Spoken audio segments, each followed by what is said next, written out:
pe bai'r môr yn gallu siarad. Ar fap, fe'i gwelaf yn ymbalfalu, fel seren fôr yn codi o'r heli, ei bysedd yn estyn yn bell i'r mewndiroedd, i hawlio i gafael ar y mewndiroedd. Yn goflaid ffyrnig, yn gusan felys, yn glen, yn hardd, yn wreigan farus. Un ddisglair, berig, anwadal ar brydiau, yn ddrycyn, yn llonydd, yn llawn cyfrinachau. Mae'n siŵr pe bai hon yn barod i sgwrsio, fe soniau am diroedd a lyncodd wrth grwydro, am goed morfa bacas a bonion colbacse a bro cefn bryn sydd yn hydd dan y tonne.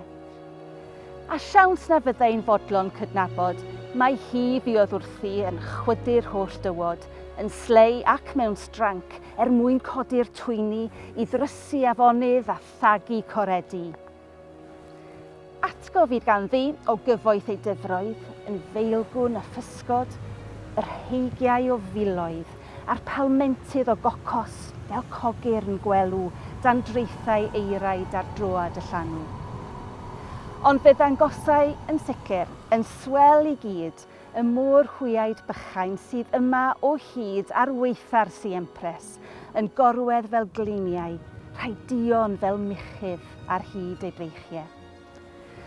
A fe gallai, mae'n siŵr y rhannau straeon am gestyll a chyrchoedd, am fôr forynion ac am wir bwelli bach penbre yn gwreca ar hyd y glannau. Fe beintiau hi ddarlun o fwrlwm y trefi dros ganrif yn ôl ar ymyl y weilgi, yn fancwyr a bragwyr, gwneithurwyr hetiau, groseried a'r graffwyr a rhwymwyr llyfrau, cwperied a chryddion, crwynwyr a seiri, melinwyr a bwtsiwrs, gwerthwyr pibelli, gweithwyr tin plat a haearndoddwyr, smeltiwrs, teiliwrs a gwer ganhwyllwyr.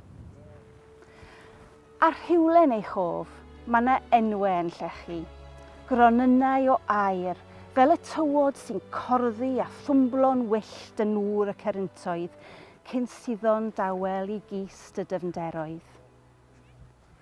Ger cored yr aber, islaw glan y fferi, mae'r caj, y cwtcher a gwter Nancy, lloc y llong, banc draw, cwr glas a phwll pastwn, pwll yr ychen, pwll cornel, y maen a sger samwn.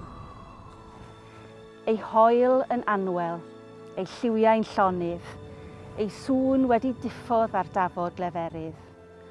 O na fyddai modd ei rhwydo, a'i gosod yn ôl ar y map unwaith eto,